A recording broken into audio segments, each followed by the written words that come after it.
Bueno, Javerín, comenzamos con el Sefer Hitgalut, Yehoshua HaMashiach, el mensaje a las comunidades en Asia. Esta es la clase número 3 y para iniciar vamos a ir al capítulo 1, versículo 9 de este libro donde habíamos quedado. Y bueno, dice este pasuk en el Sefer Hitgalut Yehoshua HaMashiach, el libro de la revelación de Yehoshua HaMashiach. Dice: yo, Yohanan, vuestro hermano y copartícipe en la tribulación, en el reino y en la perseverancia en Yehoshua, estaba en la isla llamada Pasmos, por causa de la palabra de Elohim y del testimonio de Yehoshua. Pasmos en griego es Patmos y en italiano Patmo. Es una pequeña isla griega del archipiélago del Dodecaneso en el mar Egeo.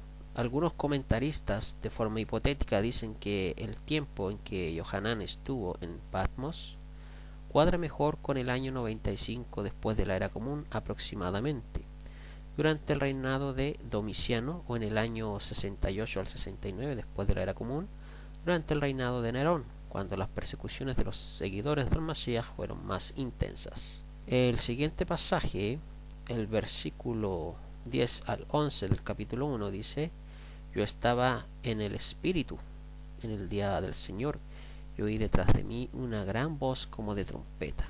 El 11 dice: ¿qué decía? Escribe en un libro lo que ves y envíalo a las 7 comunidades: a Éfeso, a Esmirna, a Pérgamo, Tiatira, a Sardis, a Filadelfia y a Laodicea.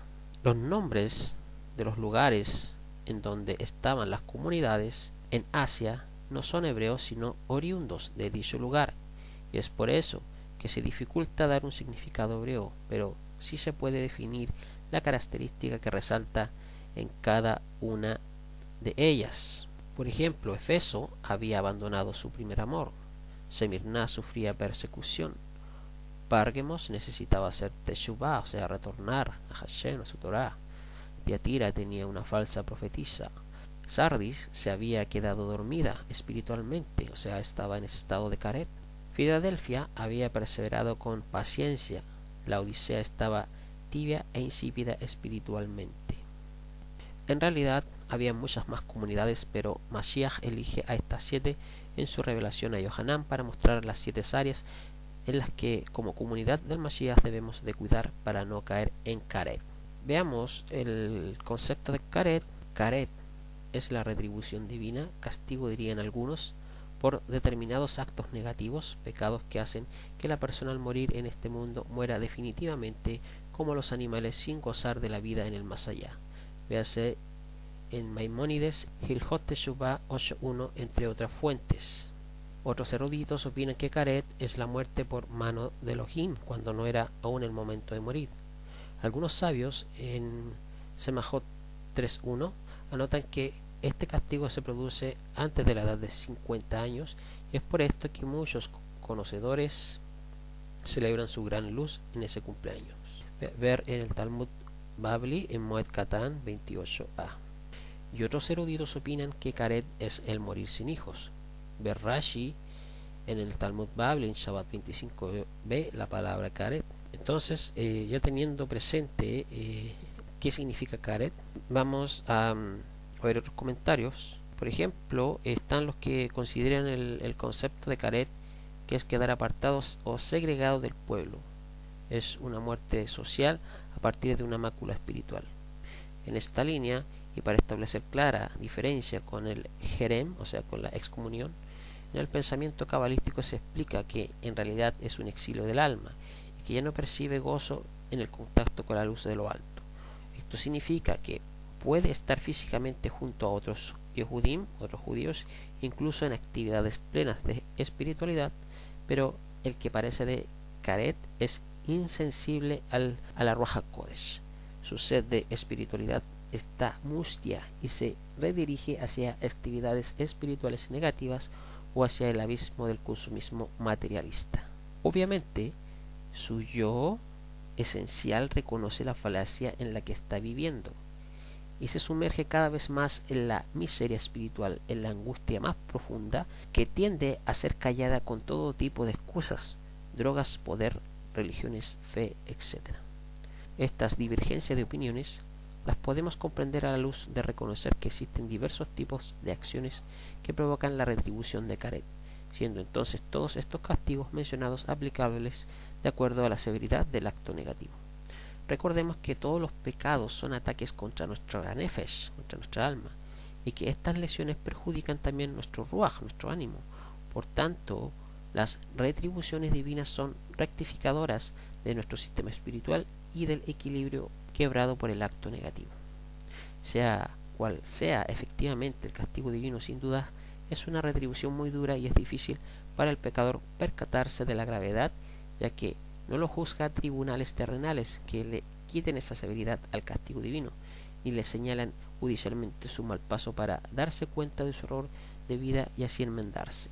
Bueno, eso podemos comprender en cuanto al concepto de Karet. Posteriormente se nos transmite en este libro acerca del día de Adonai. El día de Adonai significa juicio al final de una era. El día de Hashem es una expresión en referencia a juicio. En Joel capítulo 2 y 3 se nos transmite ahí que es sobre la destrucción de Jerusalén, son las cuales hablaron los profetas hebreos. La frase el día de Hashem es utilizado muchas veces en el Tanaj, en la Biblia hebrea, por ejemplo en Isaías capítulo 2 versículo 12, capítulo 13 versículo 6 al 9, Ezequiel capítulo 13 versículo 5, en Amos capítulo 5 versículo 18 al 20, entre otras pasajes. Tal como leemos, por ejemplo, en Malaquías capítulo 4 versículo 5 al 6 dice: mirad, yo os envío el profeta Eliyahu antes del día grande y terrible de Adonai. Él animará a padres e hijos a volver a mí, para que yo no venga a venir con juicio a maldecir la tierra. El día de Hashem es un hebraísmo para denotar el tiempo específico cuando Él reina y juzga en nosotros. Notemos lo que dice Rabbi Yehoshua en Edut Hatalmin Jahub, el testimonio del discípulo amado, conocido comúnmente como el libro de Juan, capítulo 8, versículo 56. Dice: vuestro padre Abraham se regocijó pensando en ver mi día, lo vio y se alegró. De acuerdo a este texto, entendemos que ese día es cuando experimentamos lo mismo que Abraham Avinu experimentó.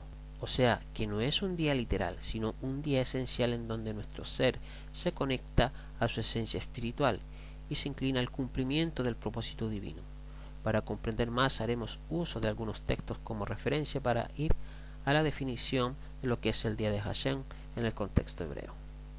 Por ejemplo, se nos dice que el día de Hashem es cuando salimos de la esclavitud del paganismo, como por ejemplo lo podemos ver en Shemot capítulo 3 versículo 3, que dice: y Moshe dijo al pueblo: acordaos de este día en la cual saliste de Misraim, de Egipto, de la casa de servidumbre, porque con poder fuerte os sacó Hashem de aquí, por tanto no se comerá en el pan fermentado.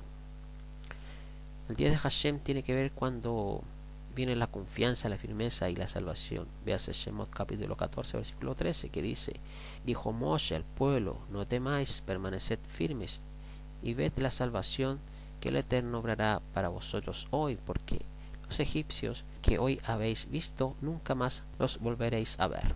El día de Hashem también tiene que ver cuando se nos permite experimentar la gloria y la grandeza de Hashem.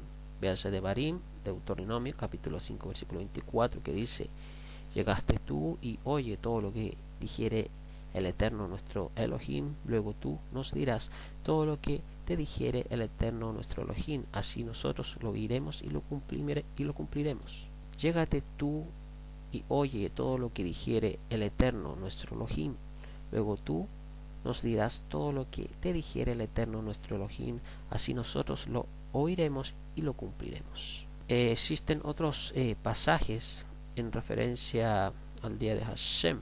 Por ejemplo, cuando el Eterno realiza una liberación, véase primera de Shemuel capítulo 11 versículo 13.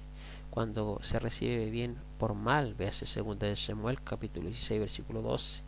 Cuando se cumplen sus promesas, segunda de Divrei Hayamin capítulo 6 versículo 15. Cuando hay consagración hacia el Eterno, véase Nehemías capítulo 8 versículo 9. Cuando se ejecutan sus juicios, Tehilim, los Salmos, capítulo 119, versículo 91. Cuando aplicamos al bien nuestro corazón, Haggai, capítulo 2, versículo 15. Dice en Yeshayá, Isaías capítulo 12 versículo 17, porque el día de Hashem de los ejércitos vendrá sobre todo arrogante y altivo y sobre todo ensalzado, y será abatido, y sobre todos los cedros del Líbano, altos y sublimes, y sobre todas las encinas de Bashán, y sobre todos los montes altos, y sobre todos los collados levantados, y sobre toda torre alta, y sobre todo muro fuerte, y sobre todas las naves de Tarshish, y sobre todas las pinturas preciadas. Y la altivez del hombre será abatida, y la arrogancia de los hombres será humillada, y solo Hashem será ensalzado en aquel día. Eso es lo que dice Yeshayah capítulo 12 y versículo 17. Después podemos ver en el libro del Sefer Hitgalut de Josué HaMashiach, en el Pasuk 12, dice: di vuelta para ver la voz que hablaba conmigo, y habiéndome vuelto vi 7 candeleros de oro. El 13 dice: y en medio de los candeleros vi uno semejante al Hijo del Hombre, vestido con una vestidura que le llegaba hasta los pies, y tenía el pecho ceñido con un cinto de oro. El 14 dice: su cabeza y sus cabellos eran blancos como la lana blanca, como la nieve, y sus ojos eran como llamas de fuego. El 15 dice: sus pies eran semejantes al bronce bruñido, ardiente como un horno. Su voz era como el estruendo de muchas aguas. El 16 dice: tenía en su mano derecha 7 estrellas, y de su boca salían una espada aguda de 2 filos, y su rostro era como el sol cuando resplandece en su fuerza. El Pasuk 17 dice: cuando le vi, caí como muerto a sus pies, y puso sobre mí su mano derecha y me dijo: no temas, yo soy el primero y el último. El 18: el que vive, estuve muerto, y aquí vivo por los siglos de los siglos, y tengo las llaves de la muerte y del Hades. El Hades en hebreos hace referencia al Sheol, al lugar donde van los muertos. El 19 dice: así que escribe las cosas que has visto, y las que son, y las que han de ser después de estas. El 20: en cuanto al misterio de las 7 estrellas que has visto en mi mano derecha, y de las 7 candeleros de oro. Las 7 estrellas son los mensajeros de las 7 comunidades, y los 7 candeleros son los 7 comunidades. Según el contexto del libro de Hitgalut de Josué HaMashiach, el mensaje a las 7 comunidades se enfoca en las características más representativas de las comunidades. Veamos el mensaje a la comunidad en Éfeso. Éfeso significa mi querida o deseable. Era una comunidad establecida en la ciudad del mismo nombre en la actual Turquía, un importante centro religioso, cultural y comercial, famosa por el culto a la diosa Diana o Artemisa, como se relata ahí en el libro de los Hechos de los Emisarios, capítulo 19, y en la que Shaul, Pablo, estuvo, y más tarde se dirige a una de sus cartas. El reproche que se le hace a esta comunidad es que ha dejado su primer amor, han dejado un poco de lado a aquel que nos amó primero, y que por ese amor envió a su Hijo a rescatarnos de nuestra muerte en delitos y pecados. Si vemos la figura del Cordero de Pesaj, el Cordero fue sacrificado para darles la libertad de ir a servir a Hashem. Y ahí en Shemot, Éxodo capítulo 7, versículo 16, que dice: Hashem, el Elohim de los hebreos, me ha enviado a ti diciendo: deja ir a mi pueblo para que me sirva en el desierto. Por eso dice: hagan las primeras obras, aquellas como dice en la carta a la comunidad de Éfeso.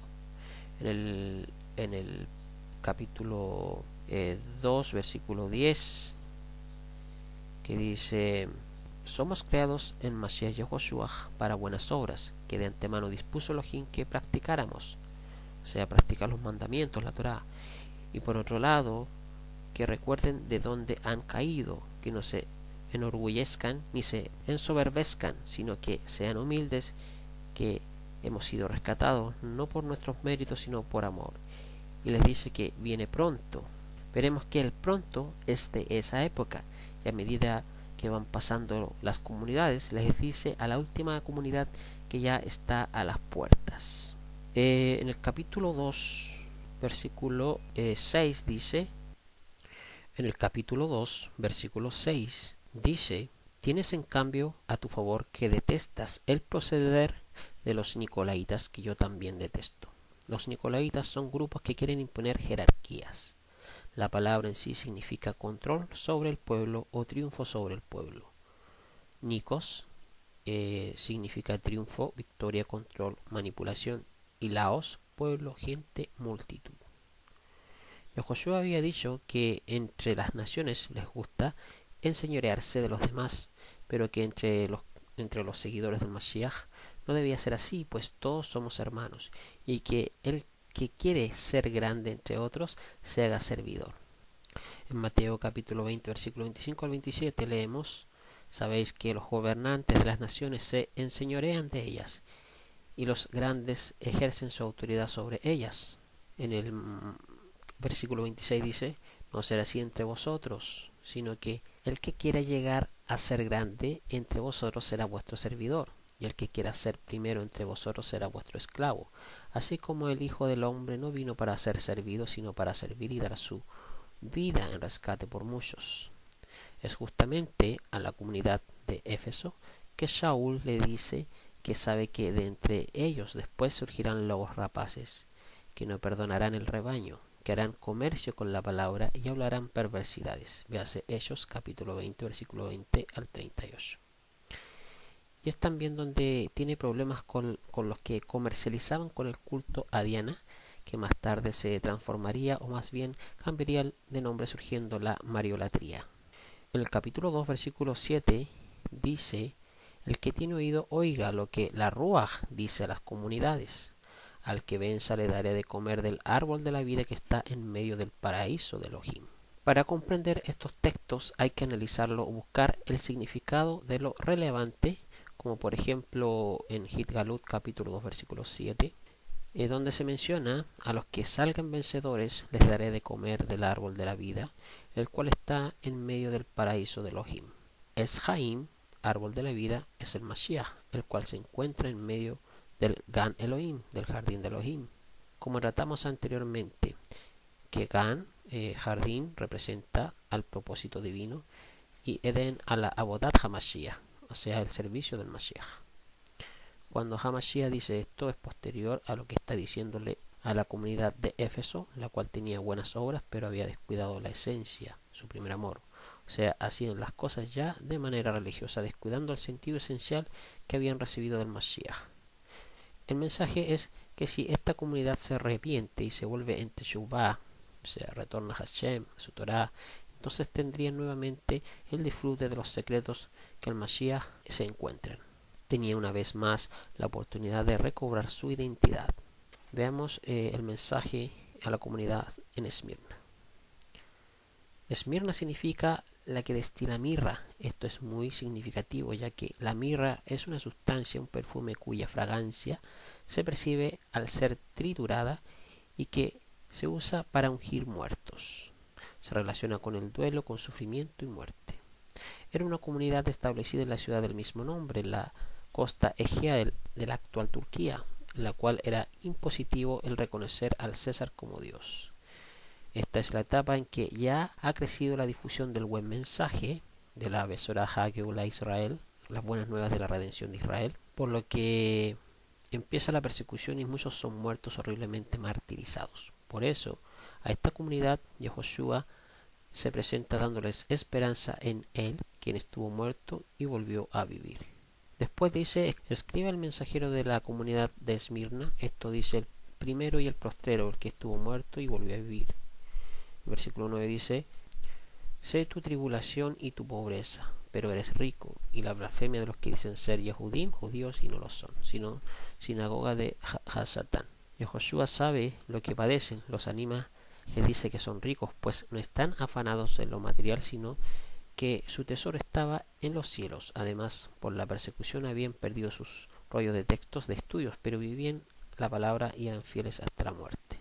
Esta comunidad era perseguida tanto por Roma, que perseguía a todo lo que se considerara judío, a todo lo que adorara a un solo Dios y no considerara los dioses de Roma y a sus césares como parte de esos dioses. Yehoshua les había advertido: cuando veáis a Jerusalén rodeada de ejércitos, huyan a los montes, y los que estén en medio de ella salgan de la región, y los que estén en los campos no entren en ella. Véase el libro comúnmente llamado Lucas, capítulo 21, versículo 20 al 21. No pelearon contra Roma en el sitio de Jerusalén en el año 70, sino que se fueron.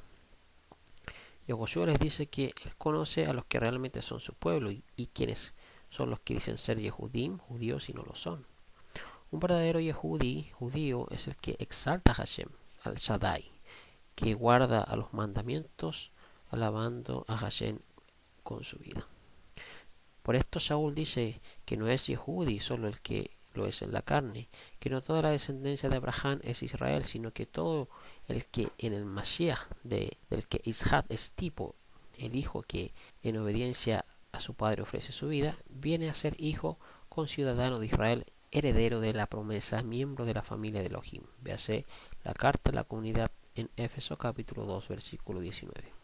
La comunidad egoísta es aquella asociación de las personas que, haciéndose pasar por Yehudim, demuestran todo lo contrario, pues se les llama comunidad de Hasatán, porque debido a algún idealista religioso que deseaban implantar dejando de lado las enseñanzas de Rabenu. Ellos contrariaban siempre a los verdaderos emisarios. Satán es una palabra hebrea para definir adversidad o acusación. El pasuk 10 del capítulo 2 dice: no tengáis ningún temor de las cosas que han de padecer. He aquí, el Satán va a echar a algunos de vosotros en la cárcel para que seáis probados y tendréis tribulación por 10 días. Sé fiel hasta la muerte y yo te daré la corona de vida. El pasuk 11 dice: el que tenga oído oiga lo que la Ruach dice a las comunidades. El vencedor no sufrirá daño de la muerte segunda.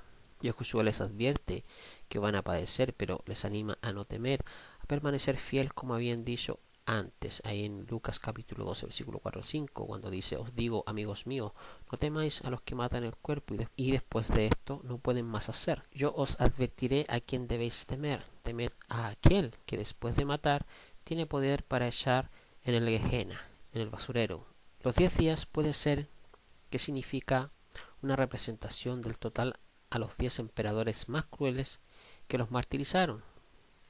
Por ejemplo, Nerón, Domiciano, Trajano, Marco Aurelio, Timio Severo, Maximinio, Decio, Valerio, Diocleciano y Juliano. También pueden ser los 10 años más crueles que fueron de corrido del año 303 al año 313 aproximadamente. Dice también: aunque mueran no sufrirán daño en la segunda muerte, cuando sea el juicio, y puede ser destruido tanto el alma como el cuerpo. Esta comunidad no tiene ningún reproche, solo un elogio, y es rica. Veamos ahora el mensaje a la comunidad de Pérgamo. Pérgamo significa exaltarse a sí mismo o matrimonio mixto.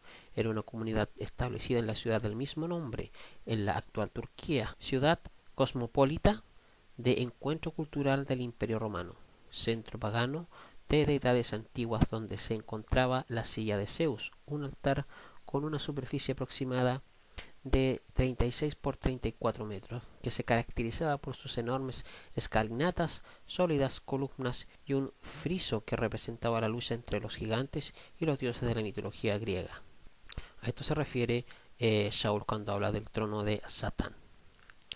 También esto es muy significativo, ya que es la época en que veremos que se inicia un sincretismo religioso uniendo las figuras de Zeus y el Mashiach hebreo, derivando así el Jesús romano. El tiempo en que surge la mezcla cuando la iglesia se casa con el mundo, la época en que el Constantino se convierte y une todas las creencias en una abominación desoladora. Un secretismo religioso babilónico con nombres bíblicos, la doctrina de poner tropiezo, de hacer que el pueblo escogido caiga en la fornicación. Espiritualmente hablando, es dejar al único Elohim para ir tras ídolos. Y coma lo sacrificado a los ídolos, participe de sus festividades. Además, es el tiempo en que los nicolaitas consiguen establecer sus jerarquías, el tiempo en que surge la Iglesia Católica Apostólica Romana. Pero Yehoshua le habla a un remanente que permanece fiel, que retiene su nombre y no ha negado su emuná, su confianza, su firmeza, su fidelidad. Es decir, se mantiene fiel a sus palabras, a la Torá interpretada por la palabra viva y no por tradiciones de hombres. Se mantienen fieles a las instrucciones de Hashem, que este sistema ha dejado de lado, porque Yehoshua se presenta como el que tiene la espada de dos filos. Véase Hebreos capítulo 4 versículo 12, porque la palabra de Elohim es viva y eficaz, y más cortante que toda espada de dos filos, penetra hasta partir el alma y la ruaj, y las coyunturas y los tuétanos, discierne los pensamientos y las intenciones del corazón. El capítulo 2 versículo 12 dice: escribe al mensajero de la comunidad en Pérgamo, el que tiene la espada aguda de dos filos, dice estas cosas: yo conozco dónde habitas, dónde está el trono del Satán, y retienes mi nombre y no has negado mi emuná, aún en los días de Antipas, mi testigo fiel, quien fue muerto entre vosotros, donde mora el Satán. El 14 dice: sin embargo tengo unas pocas cosas contra ti, que tienes allí algunos que se adhieren a la doctrina de Balaam, que enseñaban a Balac a poner tropiezo delante de los hijos de Israel, a comer de los sacrificados a los ídolos y cometer inmoralidad sexual.